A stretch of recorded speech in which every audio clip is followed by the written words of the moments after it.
ಸ್ನೇಹಿತರೆ ನಮಸ್ಕಾರ. ಹೊಸದಿಗಂತ ಡಿಜಿಟಲ್ ಚಾನಲ್ಗೆ ಸ್ವಾಗತ. ರಾಹುಲ್ ಗಾಂಧಿ ದೇಶದ LOP ಲೀಡರ್ ಆಫ್ ಅಪೋಸಿಷನ್, ಪ್ರತಿಪಕ್ಷದ ನಾಯಕ, ಇವತ್ತು ಸಾಕಷ್ಟು ವಿಚಾರಗಳನ್ನು ಮಾತಾಡಿದ್ದಾರೆ. ಅಮಿತ್ ಶಾ ಬಗ್ಗೆ ಮಾತಾಡಿದ್ದಾರೆ, ಎಂದಿನಂತೆ ಅವರ ಧೈರ್ಯದ ಬಗ್ಗೆ ಮಾತಾಡಿದ್ದಾರೆ, ವಿದ್ಯಾರ್ಥಿಗಳ ಬಗ್ಗೆ ಮಾತಾಡಿದ್ದಾರೆ. ಆದರೆ ಅದೆಲ್ಲದಕ್ಕಿಂತ ಮುಂಚೆ ಅವರು ಇನ್ನೊಂದು ವಿಚಾರವನ್ನು ಇವತ್ತು ನೇರವಾಗಿ ಪ್ರಸ್ತಾಪ ಮಾಡಿದ್ದಾರೆ. ಅದು ದೇಶದ ಮೀಡಿಯಾಗಳ ಬಗ್ಗೆ. ಮೀಡಿಯಾಗಳನ್ನು ಇಲಿಗಳು ಅಂತ ಕರೆದಿದ್ದಾರೆ ರಾಹುಲ್ ಗಾಂಧಿ. ಅವರು ಏನೇನೆಲ್ಲ ಮಾತಾಡಿದ್ರು ಅದನ್ನೆಲ್ಲ ನಿಮ್ಮ ಮುಂದೆ ಇಡ್ತೇನೆ. ಆದರೆ ಅದಕ್ಕೆ ಮುಂಚೆ ರಾಹುಲ್ ಗಾಂಧಿಯವರ ಈ ಮಾತನ್ನು ಒಂದ್ಸಲಿ ಕೇಳ್ಕೊಂಡು ಬನ್ನಿ.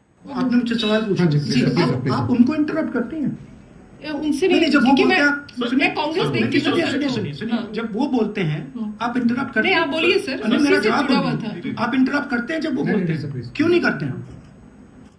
हमें इंटरप्ट करते हैं, हमें 24 घंटा इंटरप्ट करते हैं, मगर उनको कभी इंटरप्ट नहीं करते आप. उनमें क्या स्पेशल चीज है जो पूरा मीडिया चुप करके चूहे जैसे उसके सामने खड़ा हो जाता है? ಇಲ್ಲಿ ರಾಹುಲ್ ಗಾಂಧಿ ಹೇಳ್ತಾ ಇರುವಂಥದ್ದು, ಅವ್ರ ಮುಂದೆ ಯಾಕ್ರಿ ನೀವು ಇಲಿಗಳ ಥರ ಕೈ ಕಟ್ಕೊಂಡು ನಿಂತ್ಕೋತೀರಾ, ಹೇಡಿಗಳ ಥರ ನಿಂತ್ಕೋತೀರಾ, ಅವರಲ್ಲಿ ಅಂಥದ್ದೇನಿದೆ ಸ್ಪೆಷಾಲಿಟಿ ಅಂತ ಅಮಿತ್ ಶಾ ವಿಚಾರವಾಗಿ ಮಾತಾಡ್ತಿದ್ದಾರೆ. ಇಲ್ಲಿ ಮೀಡಿಯಾದ ಬಗ್ಗೆನೇ ಗರಂ ಆಗಿಬಿಟ್ರು ಅವರು. ಯಾವುದೋ ಪ್ರಶ್ನೆ ಕೇಳಿದ್ರು ಪತ್ರಕರ್ತರು, ಅದಕ್ಕೆ ಅವರು ಉತ್ತರ ಕೊಡ್ತಾಯಿದ್ರು. ಮಧ್ಯದಲ್ಲಿ ಪತ್ರಕರ್ತರು ಇನ್ನೊಂದು ಪ್ರಶ್ನೆ ಕೇಳಿದರು, ಅದಕ್ಕೆ ರಾಹುಲ್ ಗಾಂಧಿ ಕೋಪ. ಅರೆ ಅವ್ರಿಗಾದರೆ ಹಿಂಗೆ ಮಧ್ಯದಲ್ಲಿ ತಡೆದುಬಿಟ್ಟು ಪ್ರಶ್ನೆ ಕೇಳ್ತೀರೇನ್ರಿ ನೀವು? ಅವ್ರ ಹತ್ರ ಏನಿದೆ ರೀ ಸ್ಪೆಷಾಲಿಟಿ? ಅವ್ರ ಮುಂದೆ ಇಲಿಗಳ ಥರ ಕೈ ಕಟ್ಕೊಂಡು ನಿಂತ್ಕೋತೀರಾ?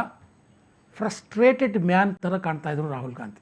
ಯಾರು ಸೆನ್ಸ್ ಇಟ್ಕೊಂಡು ಮಾತಾಡ್ತಾರೋ ಅವರ ಮಾತಿನ ಮಧ್ಯೆ ಪತ್ರಕರ್ತರು ಯಾವತ್ತೂ ಮಧ್ಯಪ್ರವೇಶ ಮಾಡೋದಿಲ್ಲ. ಇದನ್ನು ರಾಹುಲ್ ಗಾಂಧಿ ಅದು ಯಾವಾಗ ಅರ್ಥ ಮಾಡ್ಕೋತಾರೋ ಏನೋ ಗೊತ್ತಿಲ್ಲ. ಇಲ್ಲೂ ಅಷ್ಟೇ, ಮೀಡಿಯಾದವ್ರಿಗೆ ಧೈರ್ಯ ಇಲ್ಲ ಅನ್ನೋ ಥರ ಅವರು ಮಾತಾಡ್ತಾ ಇದ್ದಾರೆ. ಮೀಡಿಯಾದವ್ರು ಬಿಡಿ, ಅಮಿತ್ ಶಾಗೂ ಧೈರ್ಯ ಇಲ್ಲ, ನರೇಂದ್ರ ಮೋದಿಗೂ ಧೈರ್ಯ ಇಲ್ಲ ಅಂತ ಮೊನ್ನೆ ಒಂದು ಪ್ರೆಸ್ ಮೀಟ್ನಲ್ಲಿ ಮಾತಾಡಿದರು. ಅದನ್ನೊಂದು ಸಲ ನೋಡಿ. Amit Shah does not have the courage, guts नहीं है उसमें कि वो पार्लियामेंट में आके हमारे सामने खड़ा हो जाए. 15 दिन उन्होंने ये दिखाया है. और ना नरेंद्र मोदी जी में गट्स है, ना अमित शाह जी में गट्स है. अमित ನೋಡಿ, ಇಲ್ಲಿ ನರೇಂದ್ರ ಮೋದಿಗೂ ಗಟ್ಸ್ ಇಲ್ಲ, ಅಮಿತ್ ಶಾಗೂ ಗಟ್ಸ್ ಇಲ್ಲ. ಇದು ರಾಹುಲ್ ಗಾಂಧಿಯವರ ಧೈರ್ಯದ ಮಾತು. ಭಾಳ ತಾಕತ್ತಿನಿಂದ ಮಾತಾಡ್ತಾ ಇದ್ದಾರೆ ರಾಹುಲ್ ಗಾಂಧಿಯವರು. ಬಂದು ಕಲಾಪದಲ್ಲಿ ನಮ್ಮ ಎದುರಿಗೆ ನಿಂತ್ಕೊಳ್ಳುವಂಥ ಧೈರ್ಯ ಅಮಿತ್ ಶಾಗ್ ಇಲ್ಲವೇ ಇಲ್ಲ. ನಮ್ಮ ಪ್ರಶ್ನೆಗಳಿಗೆ ಉತ್ತರ ಕೊಡುವ ಧೈರ್ಯ ಅಮಿತ್ ಶಾಗ್ ಇಲ್ಲವೇ ಇಲ್ಲ, ನರೇಂದ್ರ ಮೋದಿಗೂ ಇಲ್ಲ ಅಂತ ಮೊನ್ನೆ ಪ್ರೆಸ್ ಮೀಟ್ನಲ್ಲಿ ಹೇಳಿದರು. ಬರೀ ಧೈರ್ಯದ ಮಾತುಗಳೇ ಅವ್ರದ್ದೆಲ್ಲ. ಇಡೀ ದೇಶದಲ್ಲಿ ತಾವೊಬ್ಬರೇ ಧೈರ್ಯವಂತರು ಅನ್ನುವ ಭ್ರಮೆಯಲ್ಲಿ ಅವರು ಮಾತಾಡ್ತಾ ಇದ್ದಾರೆ ಕಳೆದ ಕೆಲವು ದಿನಗಳಿಂದ. ಇವರು ಹೀಗೆ ಮಾತಾಡ್ತಿರುವಾಗಲೇ ಇವತ್ತು ಬೆಳಗ್ಗೆ ಅಮಿತ್ ಶಾ ಅವರು ಒಂದು ಹೇಳಿಕೆಯನ್ನು ಕೊಟ್ಟರು, ಜೊತೆಗೆ ಒಂದು ಲೆಟರನ್ನು ಕೂಡ ಸ್ಪೀಕರ್ಗೆ ಕಳಿಸ್ಕೊಟ್ರು. ಏನದು? ನಾನು ಕಲಾಪದಲ್ಲಿ ಬಂದು ಮಾತಾಡೋಕ್ಕೆ ರೆಡಿ ಇದ್ದೇನೆ, ಪ್ರತಿಪಕ್ಷಗಳ ಯಾವುದೇ ಪ್ರಶ್ನೆಗೆ ನಾನು ಉತ್ತರಿಸೋದಕ್ಕೆ ರೆಡಿ ಇದ್ದೇನೆ. ಪ್ರತಿಪಕ್ಷಗಳು ಕೇಳೋಕೆ ಮುಂಚೆನೇ ನಮ್ಮ ಸರ್ಕಾರ ಅಂದರೆ ಮೋದಿ ಸರ್ಕಾರ ಪರೀಕ್ಷಾ ಅಕ್ರಮ ತಡೆ ಕಾಯ್ದೆಯನ್ನು ಈಗಾಗಲೇ ಜಾರಿಗೆ ತಂದಿದೆ. ಈ ಬಗ್ಗೆ ಸಾಕಷ್ಟು ಚರ್ಚೆ ಕಲಾಪದಲ್ಲೂ ಆಗೋಗಿದೆ. ಆದರೂ ಇನ್ನಷ್ಟು ಚರ್ಚೆ ಮಾಡಬೇಕು ಅಂತ ಪ್ರತಿಪಕ್ಷಗಳು ಬಯಸಿದರೆ ನಾನು ರೆಡಿ ಇದ್ದೇನೆ. ಇವತ್ತು ಮಧ್ಯಾಹ್ನ 3 ಗಂಟೆಯಿಂದ ನಾಳೆ ಮಧ್ಯಾಹ್ನ 3 ಗಂಟೆವರೆಗೂ ಮಾತಾಡ್ತೀರಾ? ನಾನು ರೆಡಿ ಇದ್ದೇನೆ. ದಯವಿಟ್ಟು ಸ್ಪೀಕರ್ ಸಾಹೇಬ್ರೆ, ಪ್ರತಿಪಕ್ಷಗಳ ಹತ್ರ ಮಾತಾಡಿ ಒಂದು ಟೈಮನ್ನು ಫಿಕ್ಸ್ ಮಾಡಿ. ನಾನು ಎಲ್ಲ ರೀತಿಯ ಪ್ರಶ್ನೆಗಳಿಗೆ ಉತ್ತರ ಕೊಡ್ತೇನೆ, ಪ್ರತಿಪಕ್ಷಗಳ ಎಲ್ಲ ಸಲಹೆಗಳನ್ನು ಕೇಳಿಸಿಕೊಳ್ಳೋದಕ್ಕೆ ಸಿದ್ಧನಿದ್ದೇನೆ ಅಂತ ಒಂದು ಸ್ಪಷ್ಟವಾದ ಲೆಟರನ್ನು ಬರೆದಿದ್ದಾರೆ. ಈ ಲೆಟ್ರ್ ಬರೆಯೋಕ್ಕೆ ಮುಂಚೆ ಕೆಲವು ಮಾಧ್ಯಮಗಳಿಗೂ ಅವರು ಮಾತಾಡಿದ್ರು. ಏನಂತ? ಈ ಗಾಯಬ್ಬು, ಈ ತಾಕತ್ತು, ಹಿಮ್ಮತ್ತು, ಈ ಧೈರ್ಯ ಇಲ್ಲ, ಈ ಥರದ್ದೆಲ್ಲ ಭಾಷೆಗಳನ್ನೆಲ್ಲ ಬಳಸ್ತಾ ಇದ್ರಲ್ಲ ರಾಹುಲ್ ಗಾಂಧಿಯವರು. ಅದ್ರ ಬಗ್ಗೆನೂ ಹೇಳಿದ್ರು ಅವರು.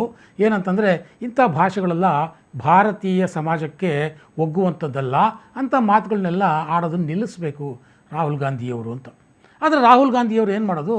ಅವ್ರಿಗೆ ತಾಕತ್ತು, ದಮ್ಮು, ಹಿಮ್ಮತ್ತು ಇದು ತನ್ನಲ್ಲಿ ಮಾತ್ರ ಇರೋದು ಅಂತ ಅಂದ್ಕೊಂಡ್ಬಿಟ್ಟಿದ್ರು. ಯಾವಾಗ ಅಮಿತ್ ಶಾ ನಾನು ರೆಡಿ ಇದ್ದೀನಿ ರೀ, ನಾನು ತೋರಿಸ್ತೀನಿ ದಮ್ಮು, ಅದೇನು ದಮ್ ತೋರಿಸ್ಬೇಕೋ ನಿಮ್ಮ ಮುಂದೆ ಅನ್ನೋ ರೀತಿಯಲ್ಲಿ ಒಂದು ಪತ್ರ ಬರೀತಾರೆ, ಮತ್ತು ನಾನು ಡಿಸ್ಕಷನ್ಗೆ ರೆಡಿ ಇದ್ದೀನಿ ಅಂತ ಅಂತಾರೆ, ಬನ್ನಿ ಮಾತಾಡ್ತೀನಿ, ನಾನು ಏನು ಬೇಕಾದರೂ ಉತ್ತರ ಕೊಡ್ತೀನಿ ಅಂತಾರೆ. ಆಗ ರಾಹುಲ್ ಗಾಂಧಿ ಅದಕ್ಕೆ ಏನು ಪ್ರತಿಕ್ರಿಯೆ ಕೊಟ್ಟರು ಇವತ್ತು, ಅದನ್ನೊಂದು ಸಲ ನೋಡಿ. राहुल जी अरे एक करके पूछ लो भाई। तैयार है, राहुल जी अपोजिशन अपना स्टैंड क्लियर करे, ये विषय इंटरव्यू कह रहे सदन चलना चाहिए। खारगे जी और मैंने प्रेस कॉन्फ्रेंस किया, बाकी ऑपोजिशन ने क्लियरली बोला we are not interested in listening to mister Amit Shah's imagination. We are not interested in him giving us a lecture or a discussion. We are interested in one simple thing. And when I say we, I mean the younger generation of this country. Who shot those students? Who gave the order to shoot those students? Who blinded one of the students? Who shot one of the students in the ear? Who gave the order to beat the students with lathis, with nails? Who gave that order? That order was implemented by the Home Ministry. Delhi Police and RAC are both Home Ministry systems. Did Mr. Amit Shah give this order to shoot our children, or did he not? If he did, he should resign because he is culpable. And if he did not, he should resign because he is incompetent. Rahul ji ಇಲ್ಲಿ ರಾಹುಲ್ ಗಾಂಧಿಯವರು ಏನು ಹೇಳ್ತಾ ಇದ್ದಾರೆ ಅಂತಂದರೆ, ಅರೆ ಅಮಿತ್ ಶಾ ಅವರ ಭಾಷಣದಲ್ಲಿ ನಮ್ಗೆ ಇಂಟ್ರೆಸ್ಟ್ ಇಲ್ಲ ರೀ, ಅವರ ಲೆಕ್ಚರ್ ಕೇಳೋದಕ್ಕೆ ನಾವು ಇಲ್ಲಿ ಬಂದು ಕೂತ್ಕೊಳ್ಳೋದಿಲ್ಲ ರೀ. ಅರೆ ಇಷ್ಟು ದಿನ ಅಮಿತ್ ಶಾ ಬರಬೇಕು ಅಂತ ಏನು ಅಂದರು ಕಲಾಪದ ಒಳಗಡೆ. ಈಗ ಅಮಿತ್ ಶಾ ನಾನು ಬರ್ತಾ ಇದ್ದೀನಿ, ನಿಮ್ಮ ಪ್ರಶ್ನೆಗೆ ಉತ್ತರ ಕೊಡ್ತೀನಿ ಅಂದರೆ ನಮಗೆ ಅವರೆಲ್ಲ ಇಂಟ್ರೆಸ್ಟ್ ಇಲ್ಲ, ನಮಗೇನಿದ್ರು ಒಂದು ಪ್ರಶ್ನೆಗೆ ಮಾತ್ರ ಉತ್ತರ ಬೇಕಾಗಿದೆ, ಅವರ ಭಾಷಣದ ಬಗ್ಗೆ ನಮ್ಗೆ ಇಂಟ್ರೆಸ್ಟ್ ಇಲ್ಲ, ಅವ್ರ ಲೆಕ್ಚರ್ ನಾವು ಕೇಳೋಕೆ ರೆಡಿ ಇಲ್ಲ. ದೆಹಲಿಯಲ್ಲಿ ನಡೆದಂಥ ಪೊಲೀಸ್ ಲಾಠಿ ಚಾರ್ಜ್ಗೆ ಯಾರು ಆರ್ಡರ್ ಮಾಡಿದ್ದು? ಪೆಲೆಟ್ ಗನ್ ಹೊಡೆಯೋದಕ್ಕೆ ಆದೇಶ ಕೊಟ್ಟವರು ಯಾರು? ಒಂದು ವೇಳೆ ಅಮಿತ್ ಶಾ ಈ ಆದೇಶ ಕೊಟ್ಟಿದ್ರೆ ಅವರು ಅಪರಾಧಿ, ಹಾಗಾಗಿ ಅವರು ರಾಜೀನಾಮೆ ಕೊಡಬೇಕು. ಒಂದು ವೇಳೆ ಅಮಿತ್ ಶಾ ಅವರು ಈ ಆರ್ಡರನ್ನು ಕೊಟ್ಟಿಲ್ಲ ಅಂದರೆ ಅವರು ನಾಲಾಯಕ್ ಗೃಹ ಮಂತ್ರಿ, ಹಾಗಾಗಿ ಅವರು ರಾಜೀನಾಮೆ ಕೊಡಬೇಕು. ಹಾಗಂದರೂ ರಾಜೀನಾಮೆ ಕೊಡಬೇಕು, ಹೀಗಂದರೂ ರಾಜೀನಾಮೆ ಕೊಡಬೇಕು ಅಂಥೇಳಿ ಅವರು ತಮ್ಮ ವಾದವನ್ನು ಮತ್ತೆ ವಿಚಿತ್ರ ರೀತಿಯಲ್ಲಿ ಮುಂದುವರಿಸಿದರು. ಇಷ್ಟು ದಿನ ಕಲಾಪದಲ್ಲಿ ಅಮಿತ್ ಶಾ ಬರಬೇಕು, ಮಾತಾಡಬೇಕು, ನಮ್ಮ ಪ್ರಶ್ನೆಗೆ ಉತ್ತರ ಕೊಡಬೇಕು ಅಂದರೆ ಈಗ ನಮಗೆ ಭಾಷಣದಲ್ಲಿ ಇಂಟ್ರೆಸ್ಟ್ ಇಲ್ಲ. ಇದು ರಾಹುಲ್ ಗಾಂಧಿಯವರ ತಾಕತ್ತು, ದಮ್ಮು, ಧೈರ್ಯ, ಹಿಮ್ಮತ್ತು. ಇಷ್ಟೆಲ್ಲ ಮಾತಾಡಿದ ನಂತರ ಕೊನೆಗೆ ಅವರು ಒಂದು ಮಾತು ಹೇಳಿದ್ರು, ಅದು ಒಂದನ್ನು ನೋಡಿಬಿಡಿ, ಆಮೇಲೆ ಮಾತಾಡ್ತೀನಿ. Amit Shah has no courage. The Home Minister of India has no courage. He cannot come to the house. Thank you. कह रहे हैं कि वो सारे सवालों का जवाब देंगे। वो कह रहे ನೋಡಿ, ಇಲ್ಲಿ ಮತ್ತೆ ಕೊನೆಗೆ ಹೋಗುವಾಗಲೂ ಕೂಡ ಅವರು ಅಮಿತ್ ಶಾಗೆ ದಮ್ಮಿಲ್ಲ, ಅವರು ಕಲಾಪಕ್ಕೆ ಬರೋಕ್ಕೆ ಸಾಧ್ಯನೇ ಇಲ್ಲ, ಅವ್ರಿಗೆ ಆ ಧೈರ್ಯ ಇಲ್ಲ, ನಮ್ಮನ್ನು ಎದುರಿಸುವಂಥ ಧೈರ್ಯ ಇಲ್ಲ. ಅರೆ ಅಮಿತ್ ಶಾ ಹೇಳ್ತಾ ಇದ್ದಾರೆ, ಲೆಟ್ರು ಕೊಟ್ಟಿದ್ದಾರೆ ಸ್ಪೀಕರ್ಗೆ, ನಾನು ಮಾತಾಡೋಕೆ ರೆಡಿ ಇದ್ದೀನಿ ಅಂತ. ಇವ್ರು ಯಾರು ಕಲಾಪದಲ್ಲಿ ಹೋಗಿ ಕೂತ್ಕೊಳ್ಳೋಕೆ ರೆಡಿ ಇಲ್ಲ. ಇವತ್ತು ಮಧ್ಯಾಹ್ನ 3 ಗಂಟೆಯಿಂದ ನಾನು ಅವೈಲಬಲ್, ಬನ್ನಿ ಡಿಸ್ಕಸ್ ಮಾಡಿ, ಏನು ಬೇಕಾದ್ರೂ ಪ್ರಶ್ನೆ ಕೇಳಿ ಅಂತ ಅಮಿತ್ ಶಾ ಸ್ವತಃ ಹೇಳ್ತಾ ಇದ್ದಾರೆ. ಸ್ಪೀಕರ್ಗೆ ಲೆಟ್ರು ಬರೆದಿದ್ದಾರೆ, ಟೈಮ್ ಫಿಕ್ಸ್ ಮಾಡಿ ಅಂತ ಹೇಳ್ತಾ ಇದ್ದಾರೆ. ಆದರೆ ಆ ಮಾತನ್ನು ಕೇಳಿಸಿಕೊಳ್ಳುವಂಥ ಧೈರ್ಯ ರಾಹುಲ್ ಗಾಂಧಿಗೆ ಹಾಗಾದರೆ ಇಲ್ವಾ? ತಾವೇ ಎತ್ತಿದ ಪ್ರಶ್ನೆಗಳಿಗೆ ಉತ್ತರ ಪಡೆಯುವ ತಾಕತ್ತು ರಾಹುಲ್ ಗಾಂಧಿಯವರಿಗೆ ಇಲ್ವಾ?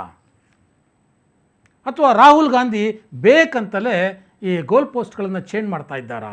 ಈ ಬಗ್ಗೆ ಡಿಸ್ಕಷನ್ ಆಗೋದು ವಾಸ್ತವವಾಗಿ ರಾಹುಲ್ ಗಾಂಧಿಗೆ ಬೇಕಾಗೇ ಇಲ್ವಾ? ಆ ಡಿಸ್ಕಷನ್ ಆದರೆ ರಾಹುಲ್ ಗಾಂಧಿ ಮತ್ತು ಅವರ ಪಟಾಲಂನ ಮುಖವಾಡ ಬಯಲಾಗುತ್ತಾ? ಇದೆಲ್ಲ ಪ್ರಶ್ನೆಗಳಿಗೆ ರಾಹುಲ್ ಗಾಂಧಿಯವರೇ ಉತ್ತರ ಕೊಡಬೇಕು. ಮತ್ತೆ ಇದಕ್ಕೆ ಅವರಿಗೆ ಧೈರ್ಯ ಇದೆಯೋ ಇಲ್ವೋ ಅನ್ನೋದನ್ನು ನೋಡೋದಕ್ಕೆ ದೇಶದ ಜನ ಈಗ ಕಾಯ್ತಾ ಇದ್ದಾರೆ.